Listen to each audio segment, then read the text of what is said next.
G'day guys, it's Mugo and Marto here from the world's best four-wheel driving channel. How you doing, you dumb? Yeah, all right, mate. Yeah, I went fishing the other day. Me, Jim Bob, Ed and Wazza. It's good. You catch something? I ain't catching any fish. Hooked a couple of birds though. Wasn't a bad weekend. Tell me this, mate. Why is it that on your Tinder profile it's just you with a fish? What's with that? I don't know. Fish get more views.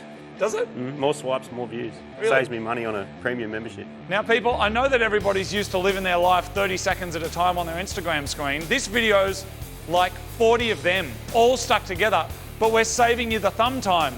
You just pull the thumb right out of it. Yep. You can use that spare hand you got for some more energy drink. Now we got a brand new project car, pretty excited about it. Last time on the channel we built up the world's best Toyota Hilux. We did. But Martin, we've decided to go fancy. We have leveled up. And everybody, we are very, very excited to reveal to you the all-new project car on Mighty Car Mod's world's best four-wheel driving channel, all the way from Argentina. No, you're not hallucinating. It's a Volkswagen Amarok.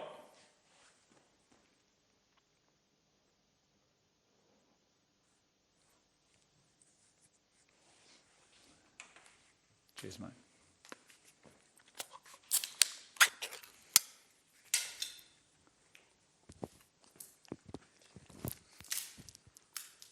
Oh.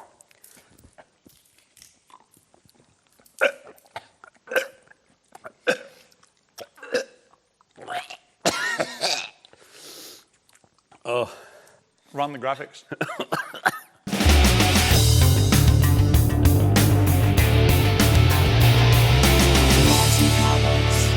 This episode of the world's best four-wheel driving channel is proudly brought to you by our all-new FlexFit Shop Tat in Camo. Available right now on the Mighty Car Mod shop. Give it the beans. Welcome to another episode of Mighty Car Mods, also known, of course, as the world's best four-wheel driving channel. We've done it, Martin. We've gone European. We have. We've gone full Euro with a four-wheel drive. One of the most premium, best four-wheel drives that money can buy. Actually a bargain for what you get for how much car you get for your buck. Martin, don't people say that the Mercedes is the premium one, but that's just a Navara? It's just a Navara. Is it really? It's just Nav Life, but it's got a Mercedes badge. That makes no sense. This is legit VW on a VW, made by VW, even though they didn't make it in Germany. 3.5 tonne towing capacity, heaps of room in the back. They always talk about that it fits a European palette. Really nice car to drive. This is the 2-litre version, all-wheel drive, core. You can get a two-wheel drive? Two-wheel drive core. You can also get V6 versions of these as well. You can get two-wheel drive, four-wheel drive, all sorts of different spec levels, fancy ones, not fancy ones. Ours is like the basic workhorse, but also four-wheel drive. Yeah, there's a new version of this car obviously out since, which is the one which is shared with the Ford Ranger. Similar architecture, different Volkswagen premium styling and stuff like that. Yeah. And they make an Adventure and a Pan America and stuff like that. All stuff that we don't need for our particular build because we are on a bit of a budget, but we've got something very, very special planned for this. And I know a lot of people doing their four-wheel drive builds are like, it's just for adventure or it's just for daily driving. No, not with this. This is going to be something special because we're going to be combining a bunch of different worlds together in a way that I'm not sure has really been done before. I don't think so, but I'm very keen. We've got a bunch of awesome mods lined up, some nice styling stuff, some functional stuff, some electronics, everything you can poke a stick at. It's going to be freaking excellent. So what I suggest we do is clean up on Isle Moog, and then let's go for a drive. We'll tell you about this car, then we'll come back here and tell you exactly what we're going to do to it. Just before we go for a drive, we have these hoodies available on the shop right now. These are called the Mighty Car Mod Speed Hoodie. I'm going to go and change into a clean one because this one smells like beans, and then let's go for a drive. So it's probably no surprise that we bought this Amarok completely sight unseen. Yes, we did. But unlike a lot of the cars that we buy, this one is not fully thrashed. No, it's actually pretty clean. Getting an Amarok with about 100,000 Ks on it for under 30 grand is kind of a good deal. It is. Full service history, minimal damage, just seemed like a nice clean car. And this one here is the base level, or what they call the core 4x4. So they actually make a two-wheel drive version as well, but this is a four-wheel drive version. It's just got kind of plastic interior so you can clean it with a leaf blower and a hose. But cloth seats, what's the deal with leather seats in like work trucks, I don't get it, man. I don't get it. I think it's if you're like the boss and you don't actually get dirty, you buy the one with the leather seats. Right. But if you're actually doing the work and you're always covered in shit, you want this. Yeah. Because otherwise it's more or less the same. You get your car plane, all your stuff anyway. Yes. So it's aircon, like it's actually good. Yeah, and it's a 2017 model. We've actually spent a lot of time in different dual cabs. So what have we had, Martin? We've had 2 Hiluxes. I've had a Rodeo, a Ranger, a Navara, spent some time in a D-Max. Yep. Ticking off most of them. BT50s is just Rangers anyway, like there's a lot of crossover, right? Yep, and I've had an Amarok before as well. So what does an Amarok do better than any of those? What I'll say, and it might be contentious, is that I think an Amarok does a better job of being a car than any of the others. Yeah, it might hands cost down. you 20% of off-road capability, but for the 80% of the time you're on the road, it's 100% better. Now, some people say that Hiluxes only drive well when they've got load in the back of them. The Amarok, though, drives great as it is, plus has a 3.5 tonne towing capacity, which is pretty amazing. Absolutely. Ours is also the 2-litre one with twin turbos, so you can get V6 ones as well. Yep. That was an option, but when we were looking, they were just so much more expensive. We're talking like 15 grand, and the rest of the car is more or less the same. Yep. And you know, we spent time towing with all these dual cabs, and the job of this car is not necessarily to tow all the time. If you're just looking for a tow rig, maybe there's something better, but this seemed like a good balance of economical, not too expensive to buy, and still decent performance. I've spent time in these and they seem all right. Yeah, now we've actually got a lot of different things to do to the car, because while some people just want a daily drive, other people want a work ute, some people want it fully tricked out for off-road, we actually need this car to do a whole bunch of different things. And so we're going to head back to the shed. This is a pretty rough road, actually. We're going to head back to the shed and we'll run through exactly what it is Muddy bog hole that we're going to do to this truck. There it goes. Loves it. Fine for that, huh? Really? Ugh. There's a tree. Yeah, no, I don't want to eat that. This is a 2017 Volkswagen Amarok Ute, and they've got a reputation for being pretty easy to drive and feeling nice on the road compared to some of the more truck-focused counterparts. The 2-litre engine is actually capable of decent power, particularly with a Stage 1 tune, and the 3.5 tonne towing capacity makes this a great choice for caravans or picking up broken cars on Facebook Marketplace with a car trailer, which is what we plan to do with it. So as with any modified car project, you want to start out with a bit of a plan of what you want the car to do. Full drive project, world's best full driving channel. Not a car project, please continue. A truck? Ute. Pickup? Ute. Y-O-O-T. When you're starting out your project and you're working on a ute. Thank you. Yeah? Mm-hmm. You want to have a bit of a plan of where your car's going to, the truck, ute is going to go. Listen to those monkeys. That's cockatoos. They're white cockatoos. Welcome to Australia. Which is weird because they only have one cock. You want to have a plan of where you want your car to go. And it's no different with four-wheel drives and trucks. But we need this car to do a bunch of different things, such as... towing. Yep, towing heavy stuff. Putting heavy shit in the back. Putting heavy stuff in the back. Camping. Camping. Off-roading. Fishing. Not fishing. Fishing. We're not fishing. We're fishing. Mud boggling as well. Mud bogging. Dogging. Plus, we also need it to do camera support car. Now, normally it's a Porsche Cayenne that does that. It's the way it is all around the world. They paint them matte black. They put big crane arms and stuff on them. We need this to be a support car as well. So not only is it something that we're going to mount rigs on to film with, we also need it to get internet from, get power from. Refrigerate stuff. Yep. Charging station for cameras and gear. So rigs on the outside, rigs on the inside. That's right. So it's got to tow, it's got to go off-road, it's got to do all your normal adventure stuff, 100%. but then it also has to be a film production support car. It's got to do everything. Yep, it's got to have a shower on it. We're not putting a shower on it. So the first stage of this build is what is in front of us here. We are replacing the suspension, we're putting in a lift kit, we're upgrading the brakes. We've also got white line sway bars. We've got bushers, sway bars, new struts, that 100,000 k suspension in the bin. It'll be all brand new car, mate. That's right. Sorry, brand new ute. Shit. Yes, a brand new ute. So our first stage is this, but this is going to be a multi-episodic adventure.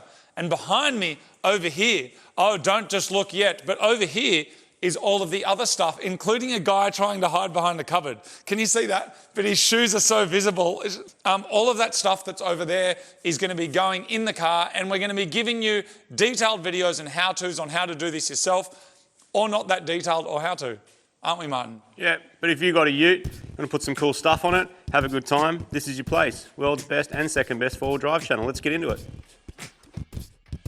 He seems drunk, doesn't he? All right, let's go. The first step is to jack up your car and get ready for your first modification, because you are not a real four-wheel driving true blue beer swigging Aussie legend until you've added a freaking lift kit. The purpose of the lift kit is to raise your car up so that you increase your ground clearance. This helps when off-road to avoid obstacles on the ground, but can also help you accommodate bigger wheels and tyres, which is why I'm putting these old ones in the bin. And with the addition of an aftermarket front bar, you can drastically improve your approach angle, which is technical off-road talk that we use to talk about driving over bigger stuff. Now, as with all modifications, they can affect how your car handles. There's limits as to how high you can go, and any four-wheel driver hoping to get as high as a Nissan Silvia owner on a Bucks night should be very careful so that your car's registration doesn't end up in smoke. The rear of the Amarok utilises leaf springs, an ancient and basic form of suspension that's been around since the 17th century. It was first used in England, and then Germany, and then I guess Volkswagen decided to put it in their Amarok. We're removing them, and it's going great.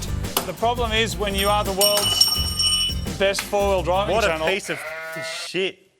...is that in this same amount of time, on like an MX-5 or something else, we could have done suspension, exhaust, and an intake. Now they give you this really nice little polite plastic plug that your bolt head can go into, but if the bolt's in any way stuck, you've got no way to wind it out. Can't get a tool in there, or you can, and the tool disappears into the sill of the car. Because I appreciate Amarok people out there are like, no, but with their beards hanging out their necks, but like, it's just a pain in the bum. Yeah. For first timers anyway. Yeah. So we actually need to get another... Let's just keep pushing this, Martin. Just leave it up in there. Just leave it in the sill. Wait on, we'll, You never get it back again. anyway, we'll find a way of getting that out. But anyway, so probably an hour now has been spent trying to get out this one bolt. Well, we haven't got a leaf out anywhere. Near getting a leaf out, have we? Crikey. Get out, you dog. Eventually, after a lot of banging and swearing, we finally got the bolt out of the leaf spring. We love four-wheel drives. We love them. What? Look at them, they're so shit. We love four-wheel drives. Every day, every weekend, every night. Love it.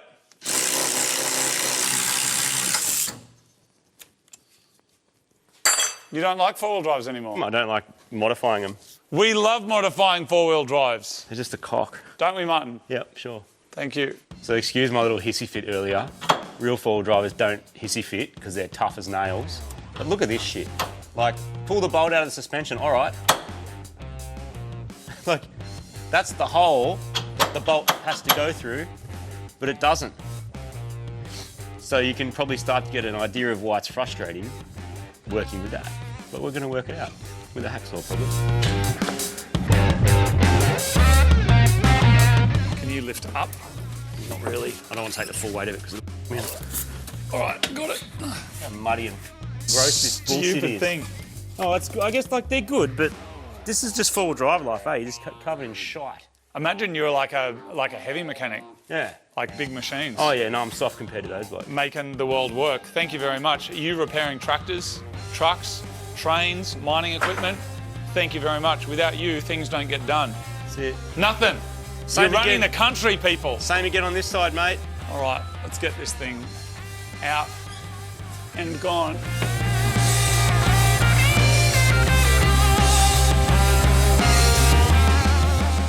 Why is this called a leaf spring and not like a pastry spring or something else? Like, I could Google it, but I'm not going to. A pasta spring. You do it for me. I mean, they Tell me work, why. right? Like, they're great for big, heavy duty, and you can add springs and take springs away, leaves away, and do stuff like that. But not usually in your average passenger car. Just reserved for trucks and utes and K-trucks. So this is the rear portion of our 2-inch lift kit. It's from Formula 4x4. The main thing that we can see over here is there is more leaf in the leaf spring. So in the factory one, we got 2 fat ones and 3 skinny ones. Over here, we've got 2 fat ones and 4 skinny ones. Yeah, so you can also spec your rear leaf spring, depending on what you want to do. So we know we're going to have more static load, and by that I mean stuff in the back all the time. So like a fridge full of beers. Exactly, which might add, 100 kilos of weight that's always there. So from the factory, they intend to be empty, full, empty, full. This should just give us a nicer ride height, and it also contributes to our lift. Also, over here, we have our shocks. So basically, these here will work with the lift, and is 113,000 kilometres newer than what is in there currently. So we also get poly bushes, so we go from the factory rubber ones to poly ones.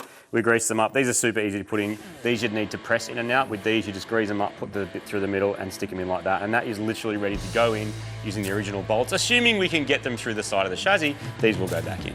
The only downside of polyurethane bushes is noise. If you're in a big balls out four-wheel drive, you don't care about noise. Noise is something that people in European cars worry about while they're sipping their warm half-strength lattes on the way back from Pilates. If you want maximum performance, put poly bushes in. If you're soft, stick with rubber and watch everyone else thrash you on the trails. Now, leaf springs might look old school due to the fact you see them on 100-year-old tractors in fields, but that doesn't mean a lot of brains aren't used in their implementation on modern utes. It's important to do the maths on how much weight you're planning on carrying all the time with your heavy accessories and how much dynamic load you'll add with trailers and towing. You might sacrifice some ride quality, but you don't care. And you know why? Because you aren't driving a soft European car. You don't want to get chopped on the trails, and you sure as hell don't do Pilates. So smash in some massive leaf springs, smash in some poly bushes, grab some shit energy drink and smash that into your body, and then get to work. how good's raising cars, everyone? We love raising cars. Seen these flops that lower their cars, That's Mum? so weird. Why like would you track do it? days and stuff. Why would you do it? Flogs. High centre of gravity was where it's at, man. While it is usually common to just buy a car and start modifying it because the internet told you to, it's always a way better plan to actually have an idea of what you want your vehicle to be able to achieve. Do you need it lower? Do you need it higher? Do you really need the Southern Cross sticker on the back window? These are important questions. And while there are a lot of flogs out there rolling around in Honda Civics with res deletes and chopped springs, believe it or not, there's just as many four-wheel drive flogs out there with a host of useless mods done purely for fashion. But we don't do that because we are, that's right, the world's best four-wheel driving channel. All right, that is how you lower the rear end of an Amarok. That took about 3 hours. Next time we do it, 45 minutes. we're never doing that again. And mad respect if you're doing this on your back as well and not on a hoist. Like, we're sport by the hoist, but the hoist sometimes is also just like a safety thing. So you can all support it, and we've got ratchet straps everywhere because we don't want the diff to fall forward, and the tail shaft nearly fell out. So yeah, safety first on big heavy stuff. There's a lot of tension in these springs. We had to cut a couple of our lines, but they're just rubber lines that basically go between these two hard lines, so we'll replace those later. Which would be too short anyway, because for a lift kit, for a 2-inch lift, your brake lines generally have to be 2 inches longer. Yeah. Great. I'm loving this project. I actually really am, Martin. No, I'm enjoying learning. It's always that thing. It's frustrating because you know what you're doing, but then afterwards you're like, oh, I learned a new thing. So Yeah. it's just getting through it, isn't it? No, it's good. And I mean, some things are tricky and they're kind of, they can be frustrating. But the thing is, with these kind of modifications, similar to when you're doing like sports cars, like it does have real practical benefit and utility. Really does, yeah. So anyway, let's move on to the front end. And we might call in some help. Our mate Sam, who does this all the time. The first thing to go in the bin is this factory under tray, because we're going to be upgrading that later with some proper underbody armour. And speaking of upgrades, we're also going to upgrade the front sway bar while we're working on the front of the car. It's easy to access, so the factory one can go straight in the bin, the recycling bin. And reinforcements have just arrived in the form of our mate Sam from EK, who is a real mechanic. Yeah! Yeah. The big dog. How you doing? Good. How are we? Amarok. God help me.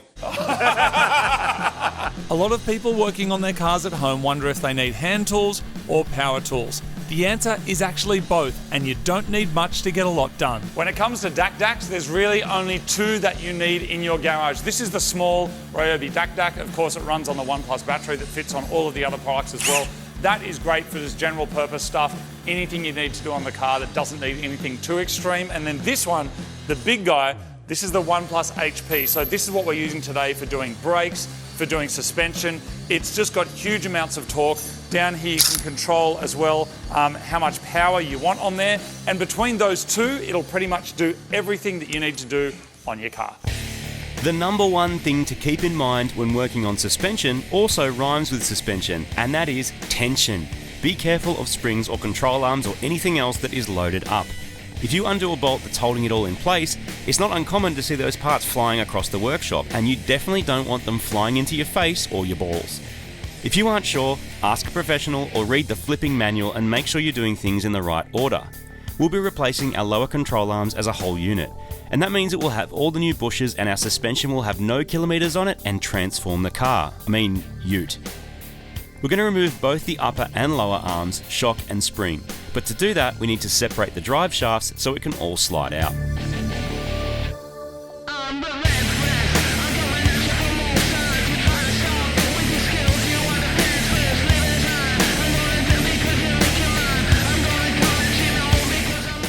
All right, you mad dogs, we're making some excellent progress with Hit Boost now that Sammy's here because he knows a lot about cars. Over there we've got the old front suspension, the shocks, the arms, all the stuff. 100,000 Ks. Is it flogged? Probably not completely flogged, but it's on its way. By changing all of this in one go, not only do we get sort of our front lift facilitated, we also get to correct the car start, because a lot of the time if you lift a car and you don't take into account how that changes your suspension geometry, it drives like that. So we've got the front arms to go on, the top and lower ones. We've also got these shocks to go in, which are all ready to go. On an Amarok, luckily, that's actually pretty easy. Just bolt it in, stick a nut on the top of it and away you go. A couple of bushes to throw in, so let's get it done. Not only are the uniballs and ball joints in aftermarket control arms stronger, they also have a bigger range of motion than the OEM ball joints. This extra amount of movement allows for the suspension to go through its full range of motion without any binding. Aftermarket arms enable you to get every inch of wheel travel available out of your suspension, especially when using extended travel coilovers. Remember what I said about poly bushes earlier? Yep, there you go. Totally worth it. Installing it all is pretty straightforward, but a good tip is to loosely bolt it up so that you have some movement available to get the rest of the bolts through the holes. Then tighten it all properly once it's back at ride height.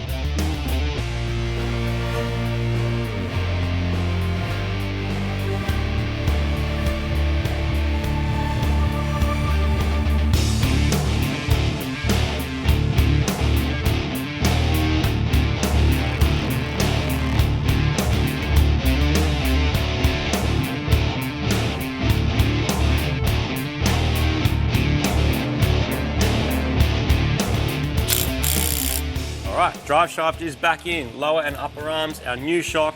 We're going to leave it loose till we have it at ride height and then fully tighten everything up. Now it's time to move on to the brakes. Before we kick into the brakes, just want to say a massive thank you to Supercheap Auto, who are supporting this Amarok build and supplying heaps of the parts we need. And you can sign up as a club member, which unlocks some special pricing, and there's often specials on four-wheel drive gear. So if you are making yourself a mad four-wheel drive, head to your local Supercheap Auto store, ask some questions, get some parts, but for now, we need a brake upgrade kit. So let's find one of those.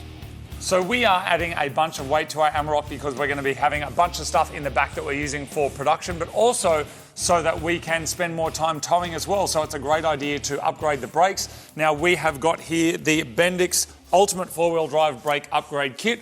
On the rears here, we've got the brake drums and a brake shoe kit.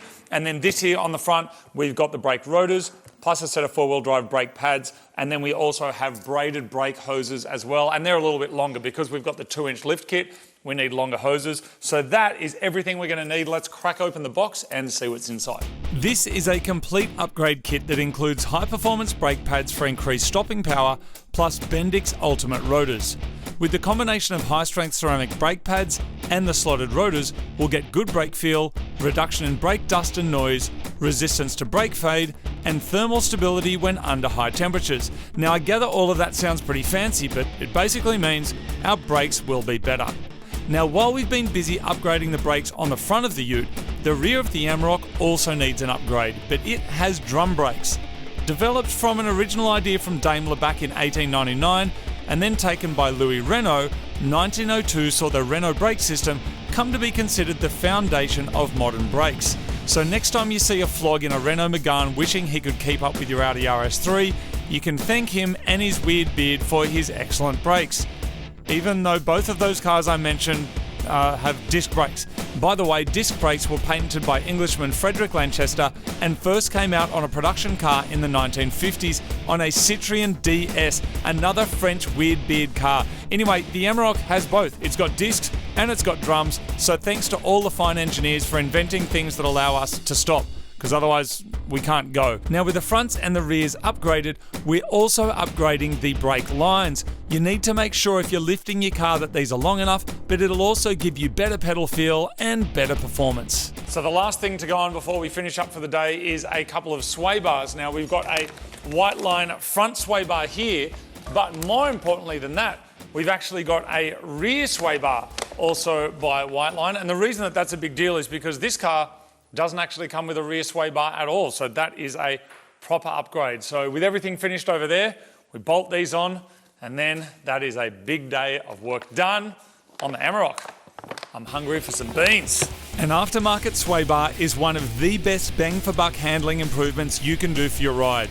By reducing body roll or sway, you can spread the load more evenly across your tyres, creating better cornering grip. White Line is a sponsor of the show, and we run heaps of their products on our cars, on and off the track, and on the dirt tracks. Well, that was a massive day on the Amarok, people, and I am very, very happy with progress. Look at how, well, it doesn't look any Kind of different. looks the same, but it's got heaps of mods in it. That lift kit is a very nice piece of kit. We've got the extended brake lines and all that stuff that makes it work. Very important. And of course, our massive brake upgrade, which these things sorely need. Now, what is very exciting is what has just arrived is a set of wheels and tyres that literally nobody else has. One of a kind. We're going to show you them soon as well as we continue work on this car, which I'm kind of starting to realise it's sort of big, it's bold, it's a bit cheeky. Like, we're used to working on a chicken, you know what I mean? It's just kind of little and muck, muck, muck. This is much bigger. Yeah, this is big. Yeah, absolutely. It's more like a rooster. Like a boy version of a chicken. We could call it the Amarooster. Well, in some countries they call roosters cocks. So the Amacock. Yeah, it's a cock. Yeah, it is. Anyway, this is going to be an absolutely massive build. Very excited about what is still to come. And if you're wondering what is still to come, good question. Because next time on Mighty Car Mods. The build of the world's best four-wheel drive continues on the world's best four-wheel driving channel, Mighty Car Mods.